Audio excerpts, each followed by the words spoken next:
Moin Moin and welcome to Ralfs Foto-Bude. Today we have a new DSLR from Nikon. It's a mid-class DSLR. It's the D5500, so that's the follower of the 5300, but the 5300 will still stay in the market just below the 5500. We have the lower class DSLRs, so for the beginners, that's the 3000 series, and then we step up to the 7000 series with a new one, the 7200, which comes up in the next few days, and then we go to the 3-digit models like the 610, 810 and 750 with the full frame sensor, and then up to the pros, the D4S and the DF.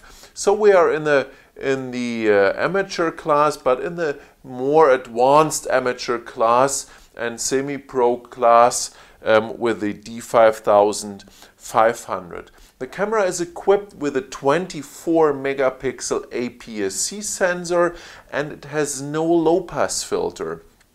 So the good thing is we get more details in the picture because the low-pass filter makes the picture a little bit more blurry to avoid more rays. When you have fine lines in the picture, you have clothes like this with from satin, you may have some more rays, and that's the reason why you have a low pass filter. Now we don't have the low pass filter here on the camera, so you have to take care by yourself to avoid more rays, but the good thing, you get more details in the picture, and that's why Nikon said, okay, we don't want to have the low pass filter. 24 megapixel APS-C sensor.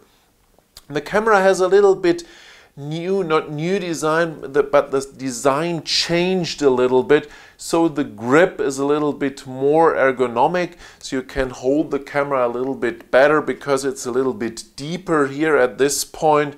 You see the grip goes here in a little bit more deeper, so you can hold the camera a little bit better even if you have large hands. So that's a nice thing, the new ergonomic design of the D5500. Next point, we have the monitor, and the monitor is turnable and you can turn the screen.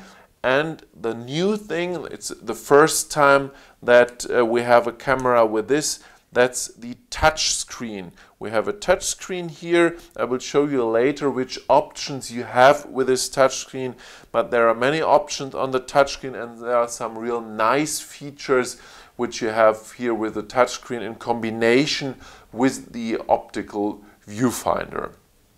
So 1 megapixel resolution has the turnable screen, and for sure you can turn it like this, so you can make a selfie when you go to the live view function. I start the live view function here on top of the camera. You have this lever with the LV live view. Just when you turn the live view lever, you're in the live view mode, and here you see on the screen, that's my studio where I make the videos, and you can also use it for selfies like this. And that's a good point for videos, so you can control yourself. You don't have to have an external monitor. You can control yourself just in the monitor of the D5500. That's a real nice feature. And you can turn the monitor here like this, and if you're in transportation mode, turn it like this, and so the monitor is secured. That's also nice, because you can turn the monitor like this. That's also new in the models like this. Okay, so let's go to the different functions of the D5500. First of all, we have the on-off switch, then we have the button to start the video, the exposure correction, and we have the big program dial, starting with P for program, S shutter, A aperture, and manual setting. And when we go to the manual setting, you will see on the display that we have the option either to change the settings with the dial here. There's the dial on top of the camera. You can change the settings just by turning the dial. When I turn the dial, you see that the shutter speed changes. And when I press the button here on top of the camera, you will recognize that I change the aperture by dialing here on the right top side of the camera. The other point is you can tap on the screen and then you can make the changes just by tapping on the screen, and that's exactly the same when you want to do it here with the shutter speed. Just tap on the screen and then you have the minus and the plus area, so you can change the shutter speed also by just tapping on the screen. Here's the back button. So that's a real nice feature. I like this one very much. I like the touchscreen, and I will show you later which you have, what advantage you also have on the touchscreen when you take pictures through the viewfinder. As I said before, we have the dial here to change the different settings. Then we have on the left back side, just close to the optical viewfinder, we have the menu button, we have the info button. And what the info button means is when I'm in the program mode here, let's go to the program mode and I press the info button, you will get the infos on the screen. If you are in the live view mode and press the info button, you see we have the informations, the most important informations here on the bottom of the screen. Press it again, we have no grid anymore. Press it again, we have more information here on top of the screen. And again, we are in the movie mode. You see we have the 16:9 lines here. We have the information about the compression or the resolution. We have the microphone the microphone level here. And so this is the outfit when you want to take movies in 16:9. So that's a nice feature because, and there I have to come back to the program dial, we don't have an option here to set up the video function. Yeah, I stopped. Sorry, I've missed to tell you the last points here at the program dial. Next point, we have the effects, and when you want to change the effects and you're in the normal mode, just turn the dial here and you will see the different settings. We have the night vision, we have the super vivid, we have the pop mode, photo illustration, toy camera effect, miniature effect, then we have the selective color, silhouette, high key and low key. So these are the different settings we have here in the effect section. And if you are, I think if you are in the live view mode, it's exactly the same. Just by turning the dial, you will see the different settings here on top of the screen. So that's very easy to change the different settings in the effect mode. Next point here on the program dial is the no flash option. Yes, the camera has a built-in flash, and when we go back to the effects, you can show you there's the button, and then we press the button and here comes the flash. No, because in some effects the flash is not available, so we go back to the P and program mode, and here we are. Here is the flash. Next point after the no flash mode is the auto mode, and in the auto mode the camera makes the settings by herself. So the ISO setting, shutter speed and aperture, everything makes the camera by herself, so you can trust the camera to do the right settings. Next point is scene, and again it's exactly the same like we are in the like we have seen in the effects. When you turn the dial here, you have the different programs. You have the portrait mode, landscape, child, sports, close-up, night portrait, night landscape, indoor, beach and snow, sunset, dusk dawn, pet portrait, candlelight, blossom, autumn colors, and the last point is food. Again, very easy. The same when you are in the live view mode. Just turn the dial and you get the information directly on the screen. So that's very easy to change the different settings. You don't have to press any button.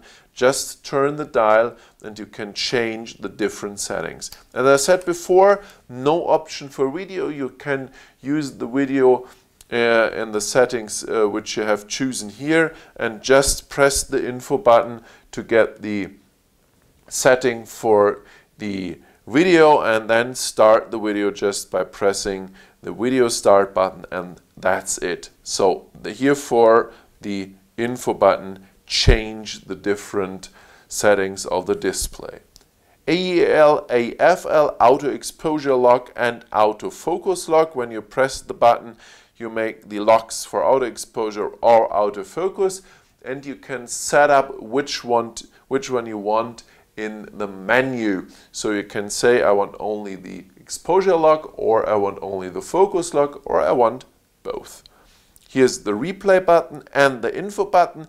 The info button is very important because when you press the info button, you get kind of quick menu. So it doesn't matter if you're in the live view mode or if you're in the normal mode. Just when you press the button, you get the most important settings here on the display, and you can change them very easy. So if you want to change the picture settings here, quality, just press the button and you see we have the fine, normal, basic, the raw option, and the combination raw plus fine, raw plus normal, and raw plus basic. So that's very easy to make the different settings. If you want to change the ISO, just press the button and then you can go up like to 3200. If you want to change the white balance, go to the point. So that's very easy to change the different settings just by your fingertip. I like this very much, and I like the quick menu. Other camera manufacturers has also the quick menu, and I like this one now with a touchscreen because it works very fast and you can change the settings very fast. So this was the info button. Now we have the four-way button with the OK, magnifier and the opposite, and then we have the trash here. On the right side we have the SD card slot and the HDMI connector, and on the left side here we have the connection for the USB, for the AV, and also a microphone jack, so you can use an external microphone for taking videos with the D5500. So that's a real nice feature. Coming to the last buttons here, here is the button where you can change the different settings, single picture or self-timer, or different speeds for the multi-exposure. Then we have the FN button, and as I said before, the button to pop out the flash. Let's have a look when you press the button here. When you press this one, you will see that we get the different setting, the different release modes. We get the single frame mode, we get continuous low, and we get continuous high with up to 5 pictures or 5 frames per second. Then we have the quiet shutter release, where the mirror is a little bit less noisy. And last but not least, the different self-timer options and the self-timer delayed remote for the remote control. So these are the different settings. You can change the speed or the time for the self-timer in the menu. I will show you later. And you also can change how many pictures the camera should take after the self-timer is over. So that's also a nice feature. We have the FN button here, and in the German video I mixed up this a little bit with another function. So to make it clear, you can set up the FN button, and when you press the FN button, you can change the setting which is behind the FN button, which you programmed in the menu. So now at this point we have the ISO setting to change. So I press the button and you will see by just turning the dial here on top of the camera, I can change the ISO setting when I press the FN button. I will show you later which settings you can put on the FN button, so you can decide by yourself which function you want at the FN button. So this is the layout of the camera. We have the opportunity to put on an external flash. We have the built-in stereo microphone. So we have everything we need.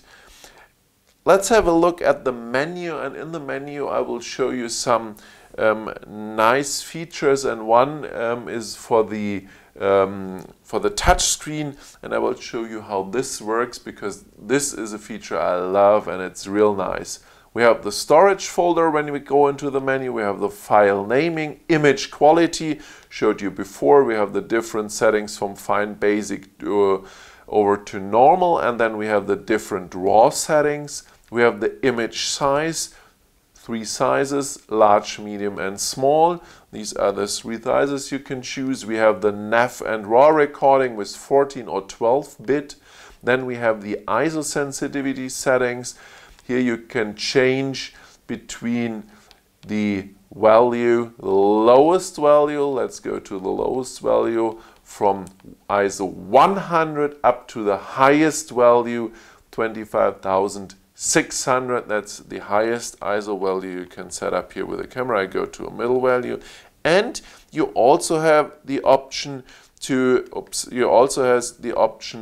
set up the auto ISO sensitivity control. When you move this point to on, you can set up a maximum sensitivity. You will see here, you can go up to the highest value, or you can go up like me in this example here to 1600 ISO.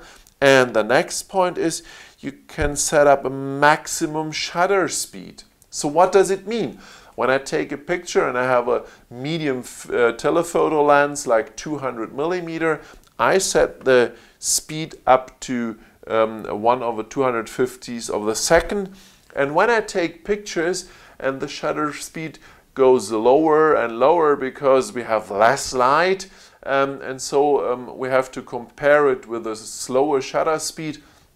When the shutter speed reaches 1/250th of a second and want to go lower than this value to a 200 or 180 of a second, then the ISO setting is set up one step, so the shutter speed don't go under this limit and won't be slower than 1/250th of a second. So this goes up till we reach the highest ISO value. The highest ISO value is 1600. When you reach the highest ISO value, then the shutter speed can get longer than the 1/250 of a second, which we here set up in the menu, and can go down and down and down like to a 60th of a second. But you will see this in the viewfinder because the camera gives you a blink or a warning signal that the shutter speed is longer than you set here in the auto ISO setting. So that's a real nice feature. I like this one very much because I don't have to care then about the ISO setting when I use a telephoto lens, and when I work with a wide angle lens, I can give it a little bit more, like a 60th of a second. When I work with a wide angle lens, then I can go down to a 60th of a second. Next point is white balance. We have the different settings here, the different presets, and we also can make our own preset with a white sheet of paper. Next one is the picture control, and as you know from the other Nikon cameras, in the picture control you'll not only have the standard setting, but you have also the sharpening, clarity, contrast, brightness, saturation and hue. And these are the settings when you go to the color settings, and if you go to the monochrome setting, that's the one here, then you can change clarity, contrast, brightness, filter effect, and toning. Very important is the filter effect. We have yellow, orange, red, and green. The first three, yellow, orange, and red, are for outdoor photography. If you want to have a real dark or black sky in the picture, then you use the yellow, orange, or red filter, because then the sky gets real dark and the clouds get real white. So this is a real nice hard contrast and gives you a real nice feature. If you want to nice picture. If you want to take a black and white portrait, you should use the green filter. Because when you use the green filter, the skin tone gets very natural in the black and white picture, and the red lips get a little bit darker when you use the green filter. So that's my suggestion. If you take portraits in black and white or monochrome, then please use the green filter. So these were the settings in the picture control. You have the color space, sRGB or Adobe, active delighting, HDR, release mode. That's what I said before. We have the different release modes here just by pressing the button on the left underside of the camera. Here it goes over the menu, but the shortcut is just by pressing the button I showed you before. Then we have the long exposure noise reduction, high ISO noise reduction, vignette control, auto distortion control, and the last point here is the interval timer. And the interval timer don't work now because I have the setting here. I have to change this one here to the release mode single frame, and then I can show you, yes, here is the interval timer shooting, and you can set a start. You can have different start options, start day, start time. You have the interval where you can set up the different interval values, and then we have the exposure shooting, number of times, and so on. So you can make a lot of settings here in the interval timer shooting. Last point in the shooting menu, that's the movie settings. And when you are in the movie settings, you will see that we have the full HD mode up to 60 frames per second.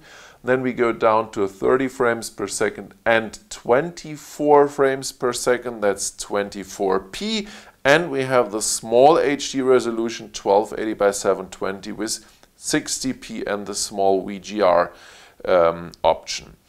If you are in Europe, you want to change to 50p, and that's very easy. You just go in the menu and go here to the settings, and then we go down to the point where you have the video mode, and here you can change to PAL, and that's it. And when we go back now, when we go back now to the video settings here, or movie settings, you will see we have 50p, so that's a European mode, 50p, 24, 25, and that's it. So you can change just by setting between PAL and NTSC. Next point is the after the shooting menu is the custom setting menu. I will give you a short look into the custom setting menu. We have the autofocus setting, and one important point is the APS-C priority selection. And here you can say if you're in the autofocus continuous mode, APS-C, you can choose between the release or focus. What does it mean? If you are in autofocus continuous, the camera tries permanently to adjust the autofocus on the scene you have. But if this scene is very fast moving, it can happen that the autofocus don't fix the point perfectly, and therefore you can say, okay, when I press the shutter release, I want that the camera release. Doesn't matter if the picture is perfect sharp, but I want that the camera releases and I've got the picture. Or no, I want the focus mode. In the focus mode, the camera only takes the picture if the autofocus is perfect on the point and the autofocus makes the picture absolutely sharp. The problem is when you have fast-moving subjects, it can happen that it takes a little bit till the camera makes the shutter release and maybe your scene is gone. So the chance that you get a better picture or you get the picture at the right moment is to choose the release option. That's what I choose in the APS-C mode, because I want the picture even if it's not perfect sharp on the point, but I've got the picture, and that's the reason why I use the release. One short point, you can work in the whole menu also with the touchscreen. As you can see here, I can change the different settings also with the touchscreen. I don't have to go here for the four-way button. I can do it with my fingertip. Number of focus points, 39 is the maximum, 11 is the lower value. Built-in autofocus illuminator, rangefinder, EF steps, ISO display, shutter release button, AEL, that's what I said. No, that's if you press the shutter release, you can store AEL or not. So you go, point to a scene, press the button, and now you can decide if the camera stores the exposure value or not. That's the point here. That's the point here. Shutter release button, AEL.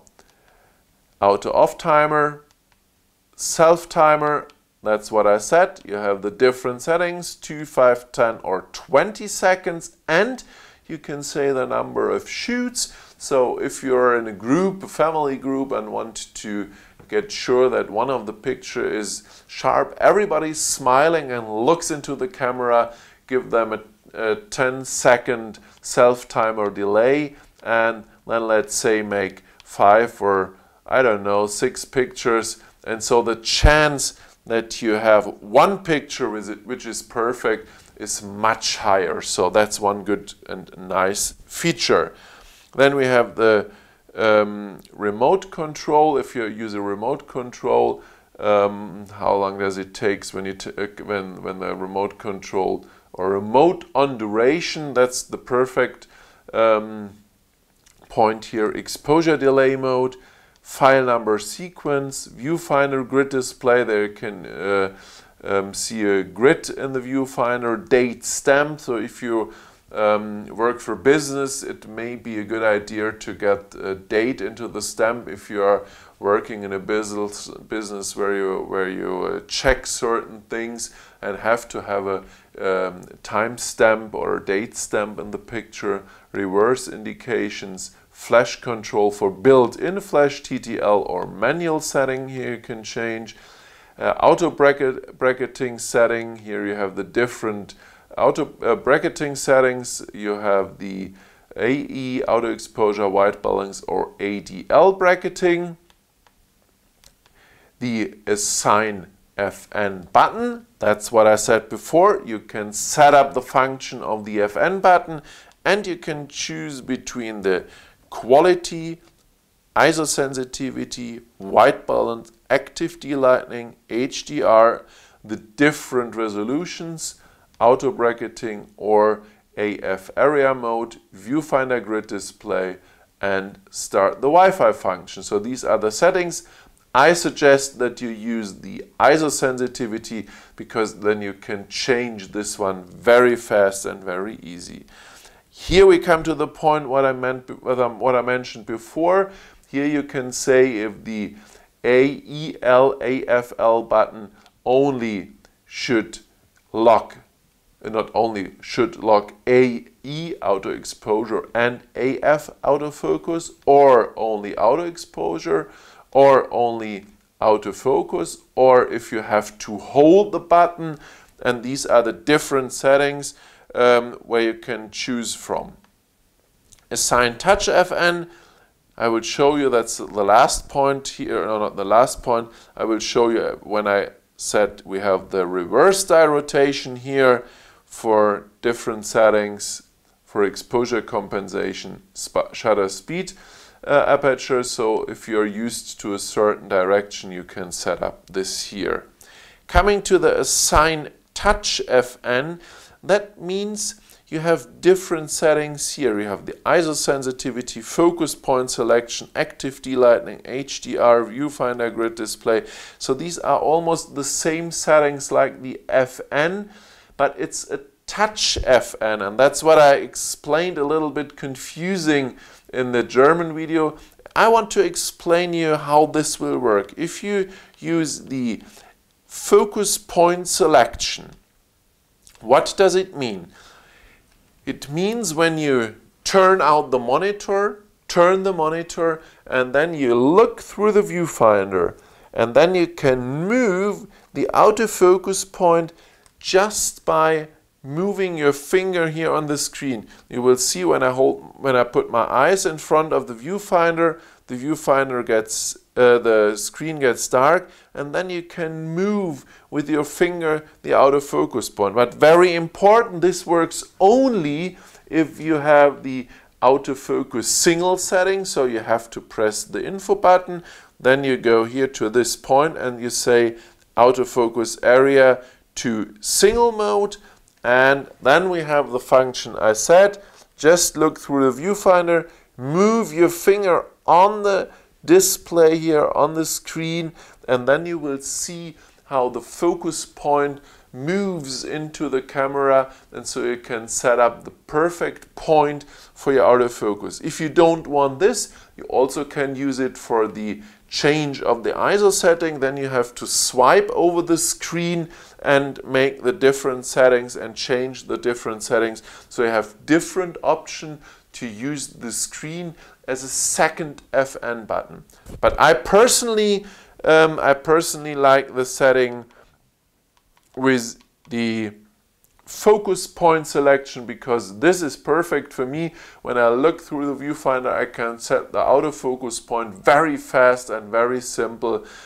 So that's my option I use for this point, or for the FN on the screen. And that's what I explain here correctly, and not like in the German video. Okay, coming to the last point here, and that's the setup menu. But in the setup menu there are the standards. There's nothing new. They have the image comment, copyright, time zone, language, beep option, touch control, monitor brightness, info display format. That's what I said before, just pressing the button and you get the different settings, and here you can justify what you want and how it looks like. So you have here some more options if you don't like the settings like we see, and here you have different color settings and different styles. So there are some more options in the info menu. Auto info display auto off, clean image sensor, lock mirror up for cleaning, image dust off, flicker reduction, slot empty release lock, and then we have the different video modes, HDMI output, and we have the Wi-Fi option.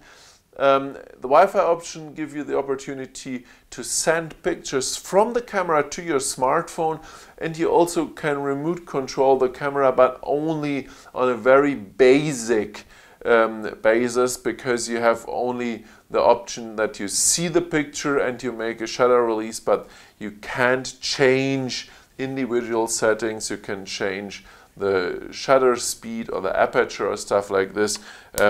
So at this point Nikon should do a little bit more, because there are companies like Olympus and Panasonic where you can control almost every setting of the camera on your smartphone when you're connected over the Wi-Fi to your camera. So there has Nikon a little bit to do, that this will get a little bit more comfortable in future. These are the most important functions of the D5500. Talking about the picture quality, 24 megapixel APS-C sensor without the low pass filter. Those pictures have real good details, and they are real crisp and sharp. I like the picture quality of the D5500 very much, and up to, I would say, 800 ISO or 1600, you don't have so much noise in the picture. So I think you can use up to 1600 ISO. You can use the camera absolutely perfect, and then you get a little bit more noise, but not very much. So the picture quality, in my opinion, is very good. You can see the JPEG pictures from my test chart again in the on my Flickr account, and there you will see how the picture quality is, and you can control it by yourself. But in my opinion, it's really good picture quality, and it's on the level of the next higher series. It's on the level of the 7100 or maybe on the 7200. I don't know. I will get the camera in the next days for a test. But yes, picture quality is really good for a camera like this, and I like this one very much. And I like the new grip, the touchscreen. So it's a real nice package which Nikon does with the 5500. So that's everything you have to know about the new camera. 24 megapixel, turnable touchscreen, video function full HD with 50 or 60p, depends on the TV norm or TV output you use, PAL or NTSC. Have the different program settings. You have the effect filter, live view, everything you need. Nice camera, the D5500 from Nikon. Yes, I hope you enjoyed my review of this DSLR camera. If it is so, please give me a like here under the video and subscribe to my channel. If you want to support my channel, you can buy at Amazon over one of my links, and so you support my work here at Ralfs Foto-Bude. Thank you for watching me. As I said before, the D7200 from Nikon is on the way to the Foto-Bude, and I hope I can show you the video and the camera very soon. So thank you for watching me. Come back again to my next videos, and as always, have fun while taking pictures, and tschüss und moin moin.